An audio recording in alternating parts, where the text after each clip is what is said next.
എന്നാ ഇതൊക്കെ അടിച്ചിട്ട് കടിയും കൊള്ളുന്നില്ല ഇത്. താഴെ വീണ ഇങ്ങോട്ട് വാടാ നീ.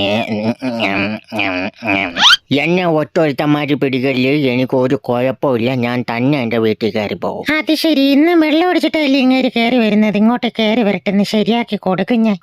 എടാ എല്ലാവരുടെ ഇങ്ങനെ തിരക്കുണ്ടാകില്ലേ? ഞാനിവിടെ ചെറിയൊന്ന് കയറി ഇരുന്നോട്ടടാ. ഈ ചെരോ ഇതിപ്പോ ഇതിന്റെ ഇടയ്ക്ക് എവിടെ കയറി ഇരിക്കും ഞാൻ ഇത്. എടാ എനിക്ക് ഒടിച്ചിട്ട് സ്ഥലം തരുന്നടാ നീയൊക്കെ. ഈ എല്ലാവരുടെ ഇങ്ങനെ കൂട്ടം കൂടി ഇരുന്ന് കഴിഞ്ഞാൽ എന്റെ ദൈവമേ. എടാ ഞാൻ ഒടിച്ചിട്ട് ഒന്ന് ഇരുന്നോട്ടടാ ചെറുക്കന്മാരെ. എനിക്ക് ഇരിക്കാൻ പാകത്തിനൊരു മാളം ഉണ്ടാക്കാൻ വേണ്ടി ഞാൻ എന്തോരം കിടന്ന് ട്രൈ ചെയ്യുക. എന്നിട്ട് ഒരു മാളം അങ്ങോട്ട് ശരിയാവുന്നില്ലല്ലോ എൻ്റെ ഭഗവതിയെ.